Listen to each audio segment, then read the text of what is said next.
When a sharp-tongued businessman threw insults at what he believed was just another older passenger in first class, he never imagined he was igniting a spark that would set his entire life on a new course. "I'm telling you," the younger man said, scrolling through his phone with a dismissive flick of his finger. "These old Hollywood directors always overstay their welcome. Look at Clint Eastwood. He should have retired ages ago." He hadn't bothered to glance at the older man seated quietly beside him, too caught up in his own bravado to wonder if the stranger was listening. The flight had just lifted from the runway, the engines humming softly through the cabin. Surrounded by plush leather seats and the luxurious hush of first class, he felt every bit the triumphant executive, on the rise, unstoppable, and entirely convinced that his word on film, art, and life was the final say. But there was something about the older man's silence that would soon unsettle him more than any turbulence could. The younger man was tall, mid-40s, impeccably groomed, wearing a tailored suit that suggested years of corporate hustle and unwavering ambition. He held a sleek carry-on by his side, placed under his legs just so he could retrieve his laptop at a moment's notice. He had grown used to this life, the hushed airport lounges, the quick flights between cities where he pitched grand ideas, closed lucrative deals, and devoured every slice of success offered to him. Yet with every touchdown and takeoff, there was a restlessness inside him, a nagging sense that something was missing. It was a feeling he could never quite shake, so he stuffed it down with achievements, drinks in first class, and an unspoken hope that if he became successful enough, that hollowness would vanish. Beside him sat a man who exuded calm. He wore a simple shirt, a comfortable jacket, and a pair of trousers that spoke of practicality rather than fashion. There was a faint dusting of stubble along his jaw, and his hair, a careful mix of silver and white, looked timeless. He had spent most of the flight so far with his gaze turned toward the window, as if studying the clouds. No phone, no papers, just a quiet presence that seemed to command the space around him.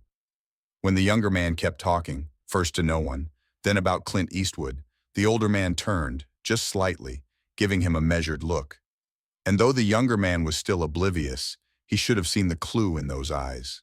"You know," the younger man went on, "I remember my dad watching those old Eastwood films. I never understood the hype, but my father, well, he was a different breed. Thought men like Eastwood were icons. Couldn't go a weekend without playing something from that era." He shook his head, a slight grin on his lips, and continued, "I told him those movies were relics. Guys like Eastwood are relics. Better to step aside and make way for new talent." The older man cleared his throat, but it was such a soft sound that, at first, the younger man didn't even notice. Then, as if realizing he might be speaking a bit too loudly, the younger man turned to him. Their eyes met. It wasn't exactly a confrontation, but there was a moment of friction, a fleeting sense that something in the air had shifted. The older man offered a gentle nod. "You have a strong opinion about Clint Eastwood." The younger man gave a short, dismissive laugh. "What can I say? I'm not one to sugarcoat. If a director, an actor, or anyone has passed their prime, they should know it. No use clinging to old glory." He paused, tapping his phone to check the time. "I'm meeting with some Hollywood contacts next week. Might even meet a few directors. But Eastwood, he's the past." The older man seemed to weigh his next words carefully. When he finally spoke, his voice carried a calm depth that drew the younger man's attention fully, almost against his will.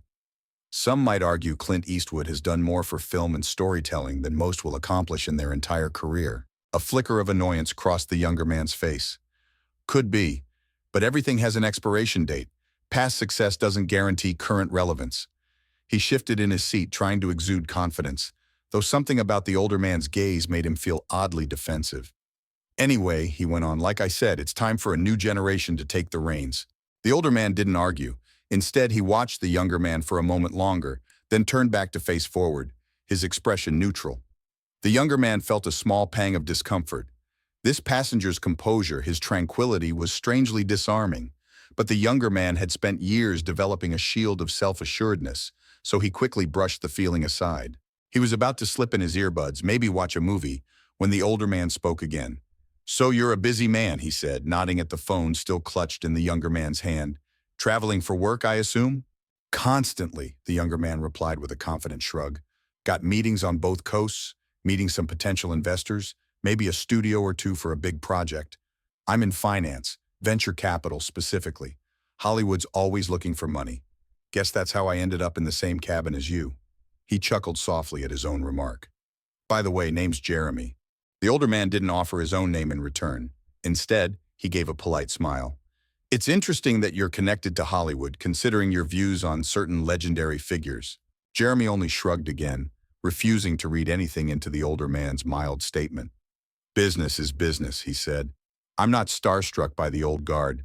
It's all about results, right? Results, the older man echoed, letting the word hang in the air.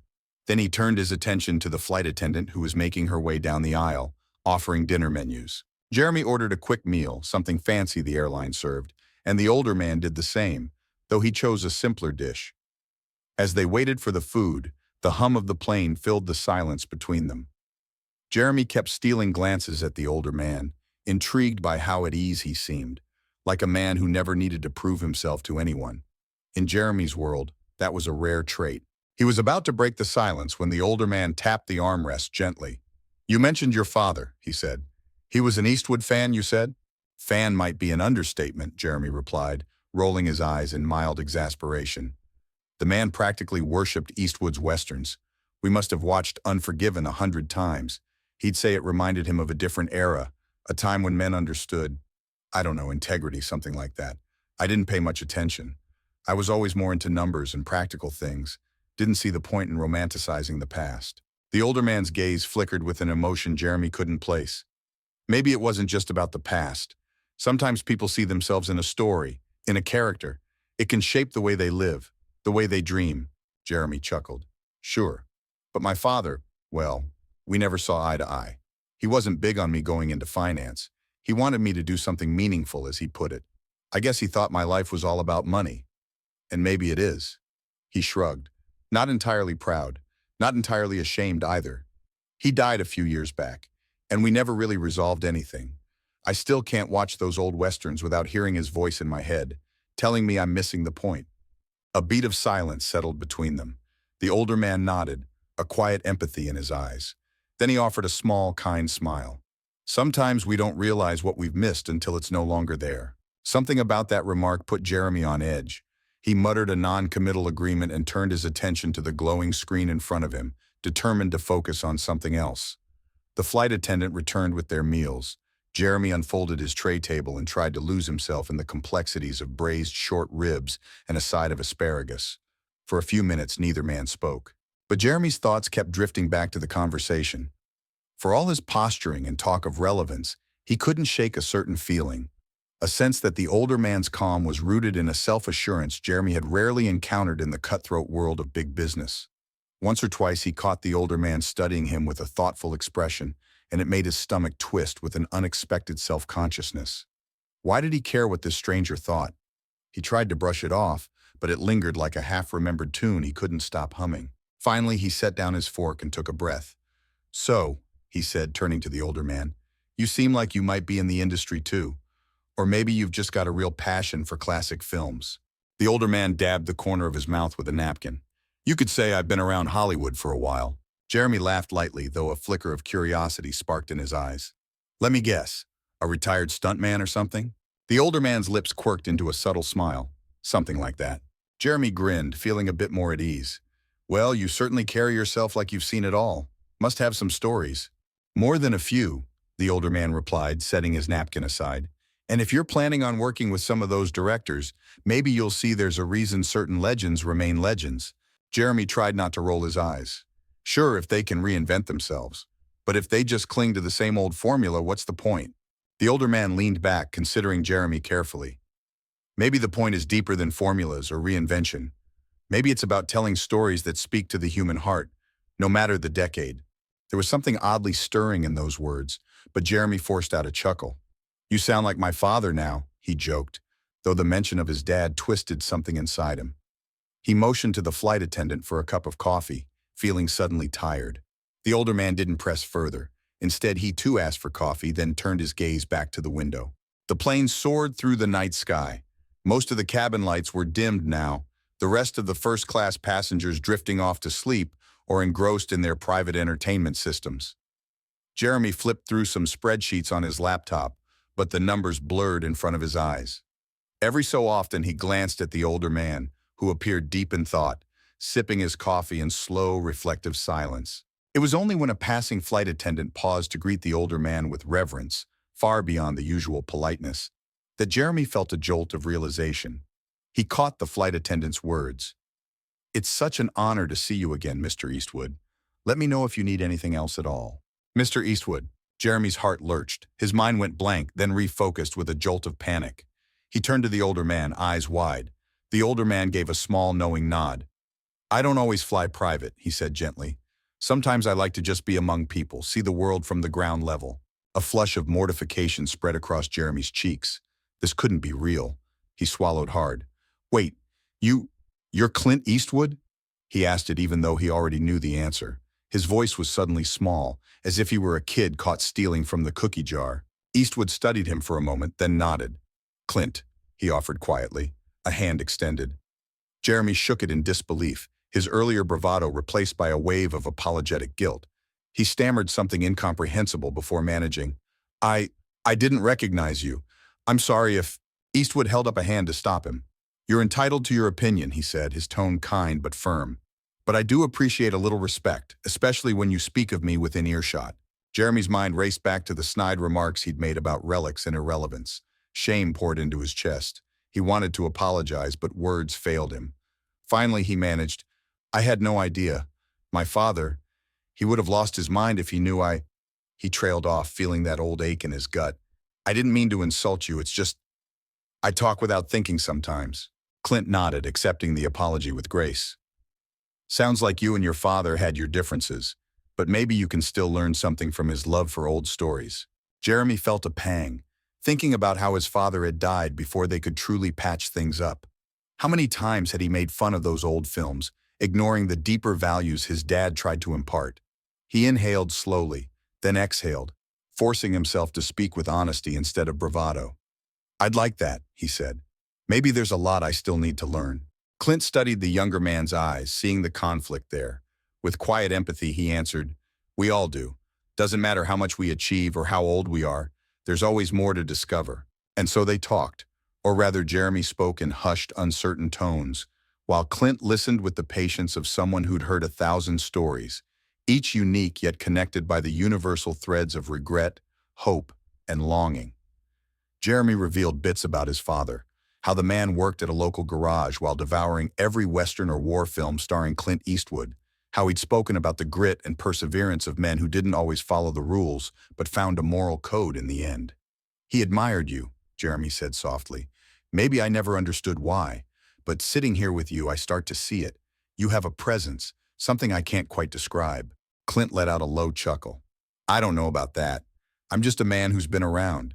I've seen life from different angles, acting, directing, producing, and just living. And I've learned that people often judge quick, especially when they think they have the world figured out." Jeremy cringed inwardly. "That's me," he admitted, "judging quick. I guess it comes with my job, always evaluating risks, seeing what's valuable and what's not. And I thought maybe you weren't, well, relevant." He nearly tripped over the word now, his face burning with embarrassment. "It's all right," Clint said. "We're living in a fast-moving time. People want everything new and instant. But real storytelling, real truth, that doesn't fade. It just finds new eyes." He paused, reflecting on Jeremy's earlier remarks. "Your father understood that. He saw something in my work that gave him hope or conviction. Maybe it helped him navigate life." Jeremy closed his laptop, heart thudding. "I guess I never thought of it that way. It was just a movie night to me. I didn't see how it shaped his outlook." He sighed. "My father and we didn't talk much in the end. He said I was too focused on success, and I told him he was stuck in the past.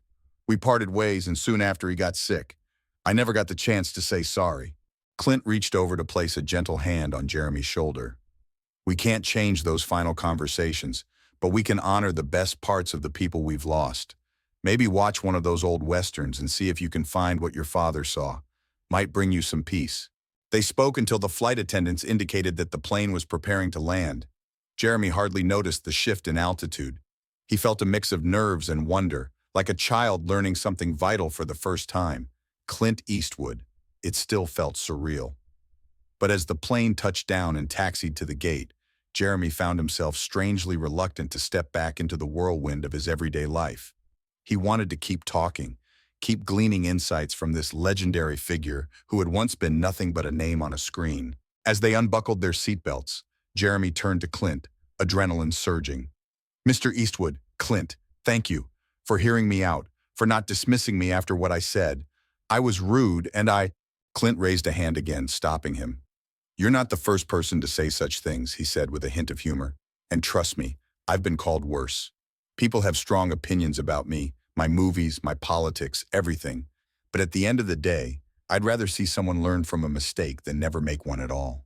Jeremy felt gratitude welling up in his chest. He let out a shaky breath. "Would you mind if I kept in touch somehow? I don't know if that's allowed, but there's so much I'd love to ask you. About my dad, about how these old stories shape people.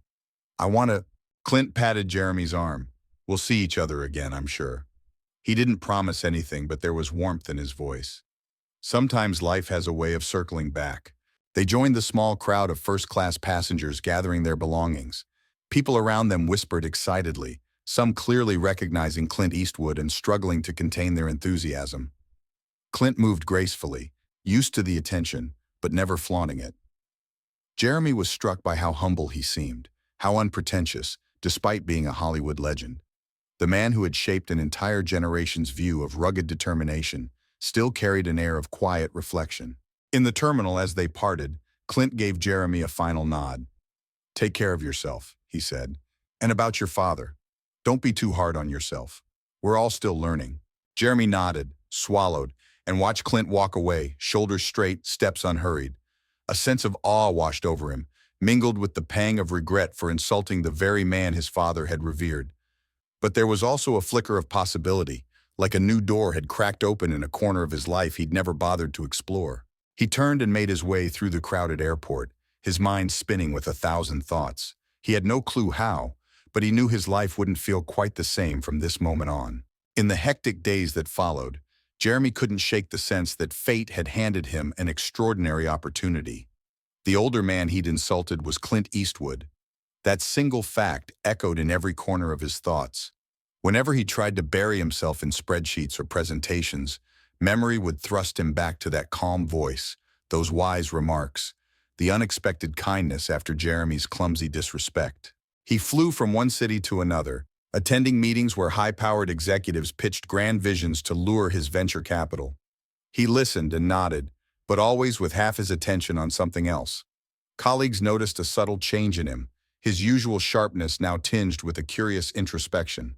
When asked what was on his mind, he'd wave them off with a vague excuse, uncertain how to explain that a single conversation had triggered a reevaluation of everything he thought he knew. At night, in lonely hotel rooms, Jeremy found himself flicking through streaming services, searching for Clint Eastwood's films. The old westerns drew him first, the very ones he'd mocked during his father's attempts to share something precious. He pressed play on The Good, the Bad, and the Ugly, letting the iconic music fill the room. There was the stoic stranger on screen, the flick of his cigar, the silent intensity of a gunslinger. He recalled his father's rapt face, how the older man's eyes glistened with admiration whenever Eastwood's characters showed unwavering grit or moral complexity. Now, Jeremy watched with new eyes. The pacing, the tension, the moral ambiguity, these were more than dusty relics. He saw skill in the cinematography, sincerity in the characters' struggles, themes that still resonated. He realized his father might have been drawn to stories that tested a man's character under harsh conditions. Maybe it reminded him of his own life struggles, the times he had to stand his ground when everything seemed stacked against him. Jeremy found himself both enthralled by the film and haunted by the memory of dismissing it all those years. He continued exploring Eastwood's oeuvre, from the iconic westerns to the later works that tackled aging, loss, redemption, war, and heartbreak in ways far more profound than he'd ever imagined. Each film peeled back a layer in Jeremy's own heart, scenes that depicted the pain of fatherhood, the anguish of regret, or the quiet revelations of a man looking back on his life, left Jeremy uncomfortably raw. Late into the night, he'd close his laptop screen, feeling more vulnerable than any business negotiation had ever made him feel. Part of him realized he was seeking something from these movies, maybe an answer to the unanswered questions about his own father. Or perhaps he was simply longing to understand why Clint Eastwood had carried himself with such composure when Jeremy openly disrespected him.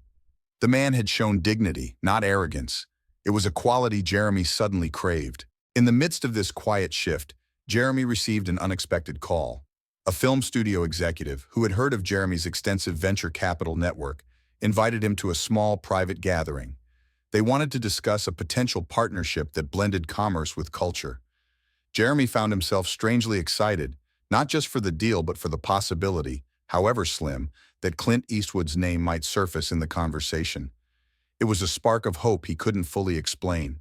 When he arrived at the gathering, a modest industry event in a secluded mansion near the Hollywood Hills, he saw well-known directors, producers, and a few actors he recognized from tabloids.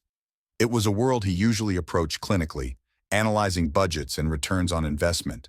But tonight, he felt an undercurrent of possibility. As he circulated among the guests sipping fine whiskey, he noticed how many of them lit up at the mention of Eastwood. "Clint is an icon," said a seasoned producer with silver hair. "He shaped modern American cinema. My only regret is never having the chance to collaborate with him." Jeremy listened intently, nodding along.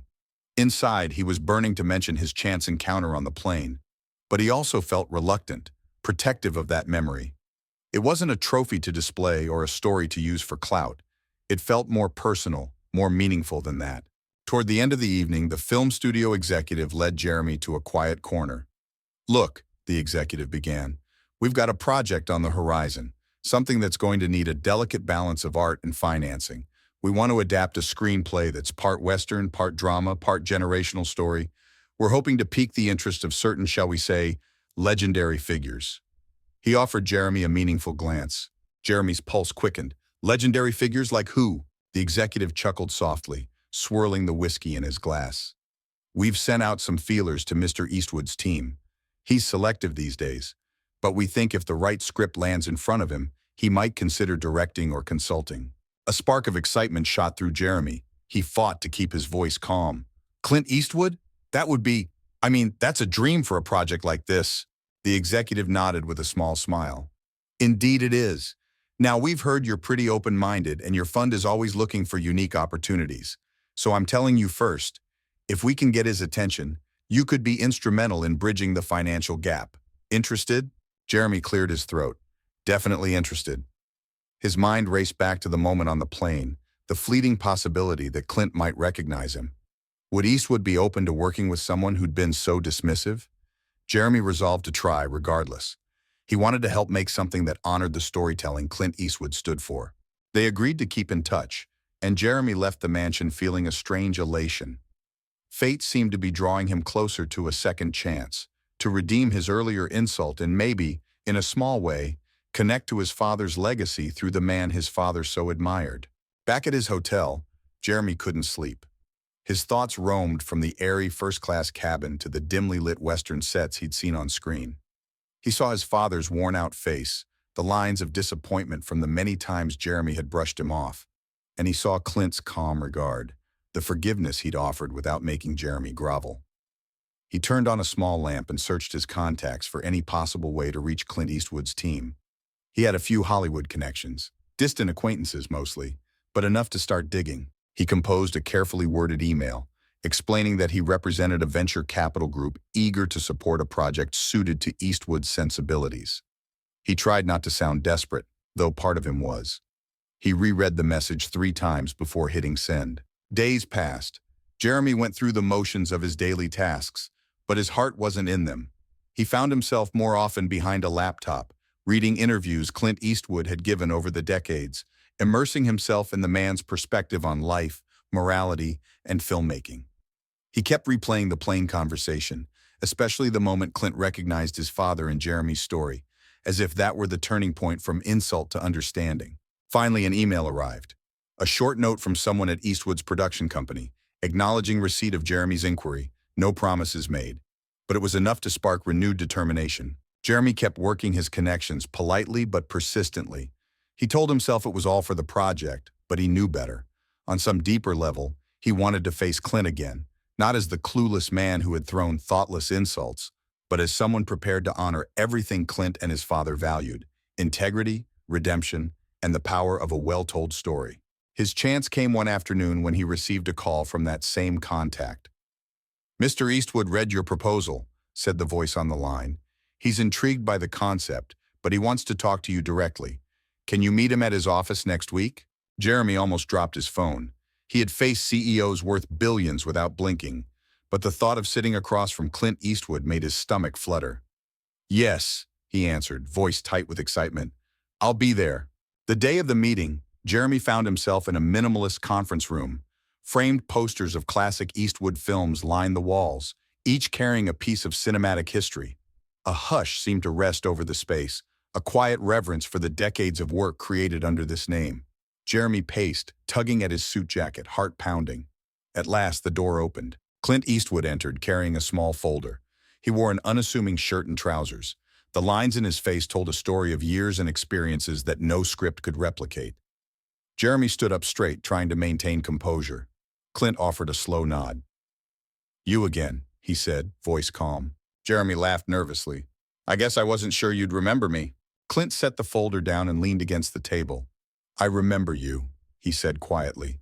"You see, it's not every day a man in first class tells me I'm past my prime." Jeremy cringed but forced himself to meet Clint's gaze. "I owe you an apology for that. I've spent a lot of time thinking about it since our flight." Clint waved a hand dismissively. "We've both moved on from that moment, I believe. And I see you're interested in more than just an apology."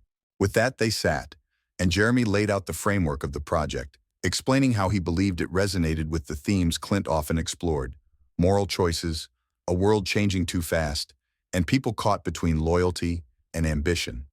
He tried to speak from the heart, weaving in how his father's love for Clint's films shaped his newfound appreciation. He spoke not as a slick venture capitalist, but as a man searching for meaning in stories that stand the test of time. Clint listened intently, occasionally flipping through notes. When Jeremy finished, there was a long pause. Clint studied him, nodding slowly. A generational Western, he mused, exploring a father and son, both flawed, trying to find common ground before it's too late. That's what your father might have liked to see. Jeremy swallowed. "I hope so," he said. "I'd like to do it justice. But I also understand if you're—" Clint set the papers aside and looked Jeremy in the eye. "You've changed since that flight," he observed quietly. "Not sure if it's the memory of your father or if something else got under your skin, but I see sincerity in your voice now." Jeremy exhaled, relieved. "That means a lot coming from you. And yes, I have changed. That encounter, it made me realize how dismissive I'd been of the things my father cherished. He died thinking I never cared about his world. I don't want to keep living with that regret." Clint tapped his fingers lightly on the table. "All right," he said. "Here's what I propose. I'll take a deeper look at this script. If it resonates, if I think I can bring something meaningful to it, I'll offer my guidance. But if we move forward, I won't just be a name you can slap on a project for prestige. We do it properly, with heart and authenticity. Do you understand?" Jeremy nodded fervently. "Yes, I understand." They shook hands. This time, Jeremy felt he was truly grasping the hand of a man who represented a bridge between the illusions of cinema and the raw truths of life, between Jeremy's restless ambition and his father's old-fashioned values. It felt both terrifying and exhilarating. He left the office that day with cautious optimism, acutely aware that the real test had only just begun.